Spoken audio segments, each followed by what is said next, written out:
ये जो नालंदा खंडहर है, ये जगह है ना, ये प्रथम आवासीय विश्वविद्यालय क्या है? प्रथम आवासीय विद्यालय। समझ में आया? यहाँ पर लड़का लड़की जितने भी है, यहाँ पर विदेशी लोग आते थे पढ़ने के लिए। समझ में आया? क्या आते थे? विदेशी और भारत के लोग जितने हैं यहाँ पर पढ़ता था। क्योंकि मान लीजिए कोई जापान से आया, कोई इंडोनेशिया से आया, कोई अमेरिका से आया, कोई मिस्र से आया, ये सब देश का नाम है। समझ में आया? सब क्या नाम है? देश का नाम है। और उतना दूर दूर से विद्यार्थी आता है पढ़ने के लिए। नजदीक में आप लोग उतना दूर दूर से जो विद्यार्थी आता है पढ़ने के लिए, रोज तो आना जाना नहीं होगा, ये वीडियो बन कितना होगा। तो यहाँ पर आके हुआ रहता था, उसको हॉस्टल प्रोवाइड करता था। समझ में आया ना? अवश्य विद्यालय उसको रहने के लिए, खाने के लिए ऐसा व्यवस्था था। समझ में आया? तो उसके बाद देखो जान लो, ये जो खंडहर नालंदा खंडहर जगह है ना, तो इसको जो बनाया था ये था कुमार सम्राट कुमार गुप्त, है ना, गुप्त सम्राट। उसको गुप्त सम्राट भी बोलते हैं, ठीक है। और ये उसका नाम था कुमार गुप्त। कौन थे? कुमार गुप्त। अब एक जगह से लेना, मेरा संस्कृत नहीं है, पढ़ाना है। समझ में आया? ये कुमार गुप्त जो है, यही इन्होंने इसका जो स्थापना किया था, ये 5वीं शताब्दी में। कब? 5वीं शताब्दी में। समझ में आया? और अभी जो चल रहा है 21वीं शताब्दी। कितना? 21वीं शताब्दी। समझ लो 100 साल। अरे नजदीक में ऐसे लगे रहते हैं। 100 साल जब हो जाता है, 100 साल को एक शताब्दी बोलता है। 2 मिनट क्या बोलता है? 100 साल को एक शताब्दी। 2 मिनट समझ में आया? हो गया? समझ में आया? तो यहाँ देखो, शताब्दी का मतलब क्या हुआ?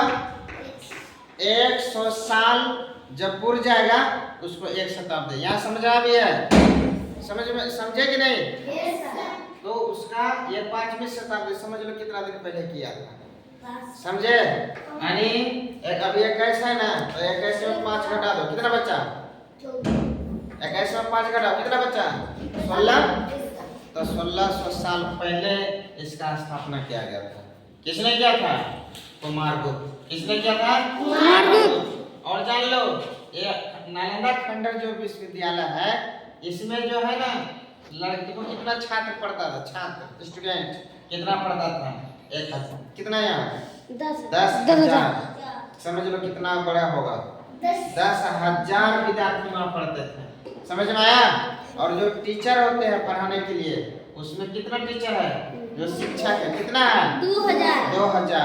2000 सर लोग वहाँ रहते थे पढ़ाने के लिए। समझे कि नहीं? और उस विश्वविद्यालय के आसपास में बहुत सारा ध्यान केंद्र भी था। ध्यान केंद्र मतलब बैठ के हम लोग ध्यान दे सकते हैं। समझे कि नहीं? उसके साथ साथ मंदिर भी था आसपास में, खंडहर के आसपास में बगल में 10 ठो मंदिर भी था। ठीक है? और जान लो, वर्ग जो है 40 को क्लास था। समझ में? क्या 40? जैसे ये होता है ना, पहला, दूसरा, तीसरा, चौथा, 5वां रहता है ना, इस तरह से वर्ग के रूप में 40 ठो था। और एक रूम में जो पढ़ता था, एक साथ 1900 छात्र बैठता था। तो लोग यहाँ तो कम है ना? एक रूम में समझ लो कितना बड़ा का हॉल होता होगा, कितना बड़ा रूम होता है, तो उसमें से 1900 छात्र एक साथ पढ़ता था। समझ में आया? एक क्लास में। तो इसलिए उस तरह से 40 वो था, इस तरह से कमरा वर्ग। समझे? और उसका जो भूमि है ये 455 एकड़ में, यानी बहुत बड़ा प्लेस में था। समझ में आया? इसको हम लोग को क्या करना है? याद करना है। क्या करना है? याद करना है।